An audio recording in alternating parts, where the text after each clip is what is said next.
The following is an encore presentation of Everything Everywhere Daily. If there's one song almost everyone knows, it's Happy Birthday to You. And yes, that is the actual title of the song, even though everyone just calls it Happy Birthday. Not only has the song been sung at countless children's birthday parties, but it's also been mentioned in Supreme Court decisions and was the subject of one of the most important copyright cases in history. Learn more about the most famous song in the world on this episode of Everything Everywhere Daily.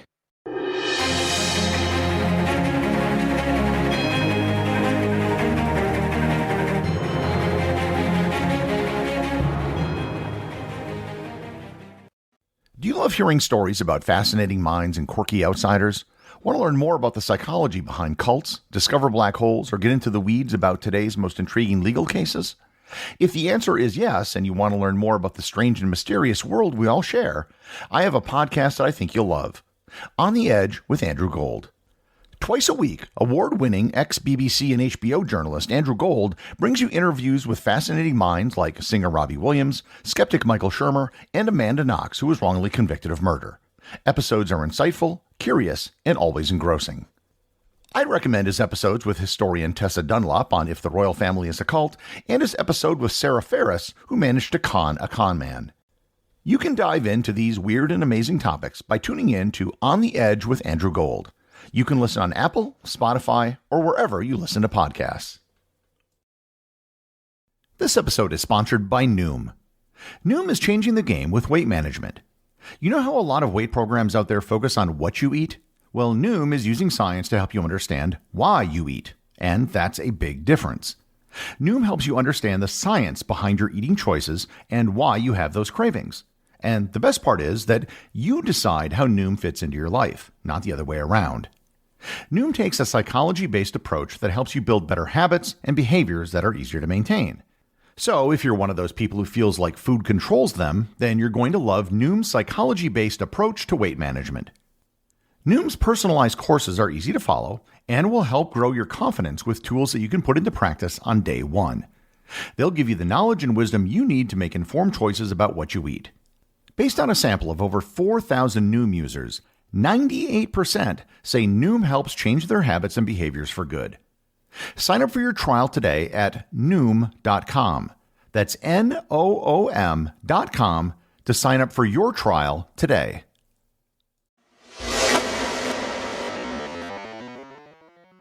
According to legend, and I use the word legend because the actual origins of the song are in some doubt, which I'll get to shortly, the song Happy Birthday to You was written by two sisters, Patty and Mildred Hill of Louisville, Kentucky, in 1893. Patty and Mildred worked at the Louisville Experimental Kindergarten School. The melody to the song was written by Mildred, and Patty wrote the lyrics. Their intent was to create a simple song for the kindergartners to learn, and I have to say it was a shocking success. The song was originally not titled Happy Birthday to You. The song was originally Good Morning to All, with the lyrics being exactly as you would guess given the title. The original intent of the song was for the teacher to sing the song to the students in the morning. Likewise, there were alternate lyrics for the children to sing back to their teacher, which went Good Morning to You. Patty and Mildred published Good Morning to All, but they didn't explicitly publish the version, which was Happy Birthday to You. Also, all of the earliest printed versions of the song didn't include any songwriting credits, nor did it include a copyright notice. I should note that prior to the wide-scale spread of recordings and radio, sheet music was how you made money as a composer. In the 1920s and 30s, the Happy Birthday tune started popping up all over. It was published in a 1912 songbook by a piano manufacturer, then by the Holland McCreary Company's The Golden Book of Favorite Songs in 1915, and then in Robert H. Coleman's Harvest Hymns in 1924. It appeared in a 1931 Broadway musical called The Bandwagon, and in an Irving Berlin musical review titled As Thousands Cheer.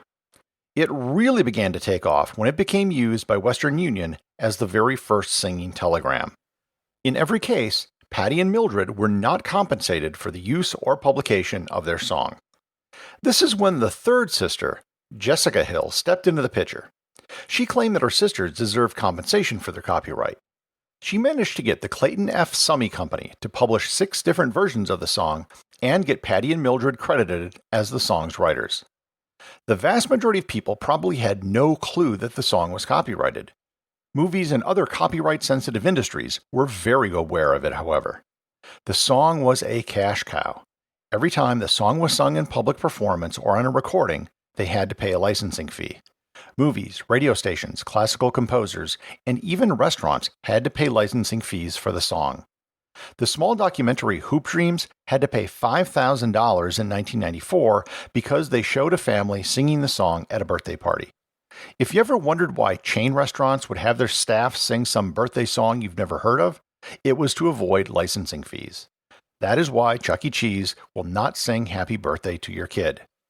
Mr. Rogers never sang Happy Birthday to You on the air. It's estimated that Happy Birthday to You has made more money than any song ever written, more than any song ever written by the Beatles, Michael Jackson, or even Nickelback. The rights to the song were purchased in 1988 by Warner Chappell Music when they acquired the company which owned it at the time, and it was estimated that the song brought in revenue of at least $2 million a year. The Guinness Book of World Records has listed it as the most popular song in the English language, and most probably in the entire world as it's been translated into many other languages. However, the story isn't so simple. If you think something is a bit off about Happy Birthday to You being copyrighted and making so much money, you aren't the only one. The lyrics are incredibly simple with only 4 words, which are a very common phrase. The tune is just as simple with only 4 musical phrases. It turns out there were many pieces of folk music before Happy Birthday to You which are very similar and were possibly the basis for the song. For example, there were songs Happy Greetings to All from 1858, Good Night to All, also from 1858, and Happy New Year to All from 1875, each of which has lyrics very similar to Good Morning to All, which was the original song. It's now I'm going to do something that you almost never ever hear in a podcast for legal reasons. I am going to play a song. And don't worry, it's really quick.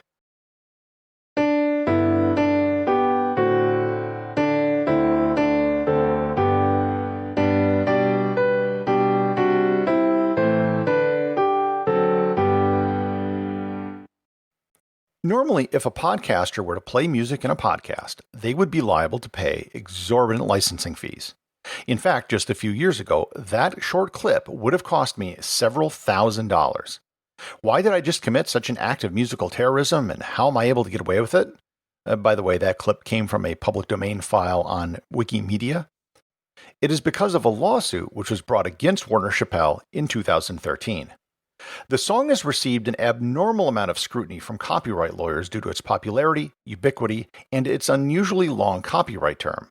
Happy Birthday to You was the poster child for copyright abuse. There were 3 major claims against Happy Birthday to You. First, even if the original copyright was valid, it wasn't renewed properly when its original term expired in 1963. The copyright which was extended was only for particular piano arrangements of the song, and for the lyrics which aren't even the ones most people use.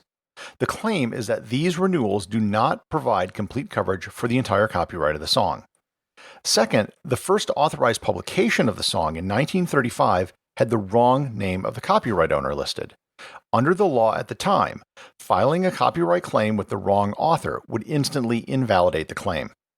Finally, the rights holder has to be able to trace the ownership back to the original authors of the song, and there isn't much evidence that Patty and Mildred actually wrote Happy Birthday to You.